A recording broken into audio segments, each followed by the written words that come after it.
Hey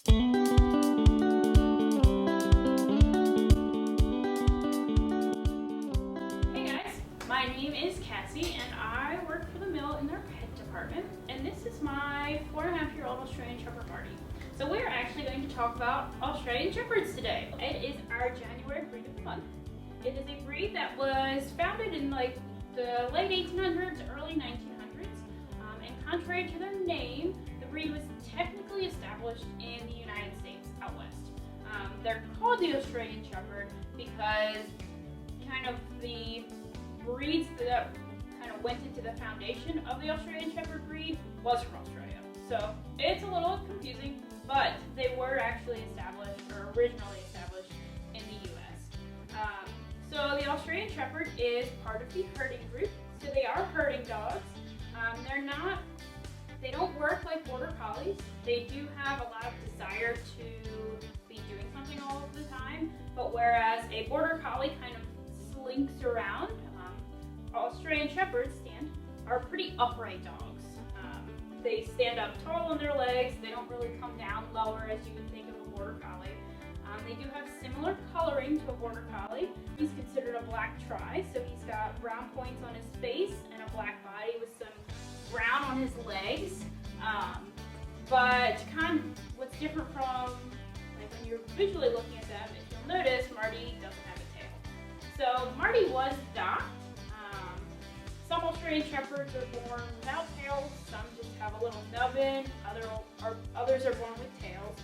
Current breed standard in the US is they don't have a tail, so they'll dock them when they're young. But he's a moderate framed dog. Australian Shepherds they shouldn't be too big, shouldn't be too small. He's a pretty good size. He's 21.5 inches at his withers and weighs 55 pounds. Again, as I mentioned, this color is called a black tri. They also come in red tri, black and white, red merle, and blue merle. So you can have an Australian Shepherd that's completely black and white, or such as Marty's color, where he's the tri. Those are all the acceptable colors. And then they also can have white on their faces, white on around their necks, so this nice white collar. And then he also has white on his chest and belly. And then he has some white on his back feet too, which is acceptable. You don't want white anywhere else on their body per breed standard. Obviously, they're still a fine dog if they have white elsewhere on their body. It's just not a breed standard. But that's just kind of their characteristics. They do have a lot of coat. The level of coat does vary depending on the genetics.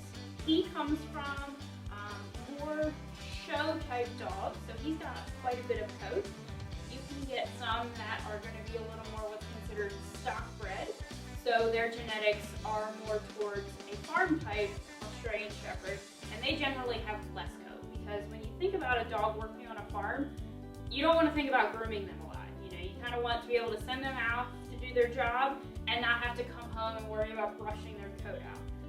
So the Aussie coat is what's considered a double coat. So he's got these longer, coarse, shiny hairs on the top, and underneath he has really soft, fluffy hairs that repel water. So you can sort of see the difference in color. So these guys, they're a little crimpy and they're really soft and fluffy. And then he's got these nice long straight guard hairs that help keep the undercoat protected.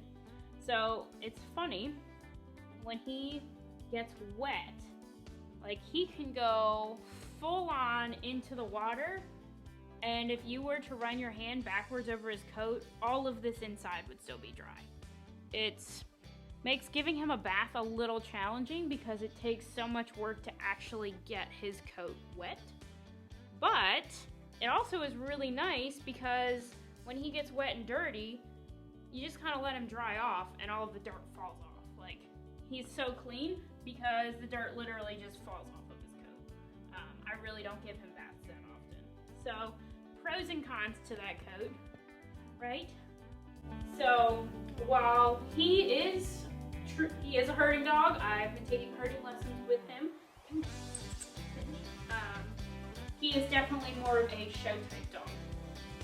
So as far as personalities go, Aussies are generally really happy little dogs, but they are high drive. So they're easy to train, they're very smart, they love working with their people, but they want to work. So if you're somebody that wants to come home, sit on the couch in the evening, and then go to bed, Australian Shepherd might not be the best for you because they want something to do all the time, they want activity, they want to be involved, they want to go places. So a great dog for active people or people that want to do some performance events or just do interesting things with their dog, great breed for that. As far as outside of that, they're happy-go-lucky, they're good family dogs, but they are herding dogs, which means if you have a lot of children that run around, your Aussie's probably going to herd them. So Marty is a body bumper, so if he sees a bunch of children running around, he comes up and he gives them little body bumps with his shoulder. He doesn't fight them, thankfully, but he will try and herd them.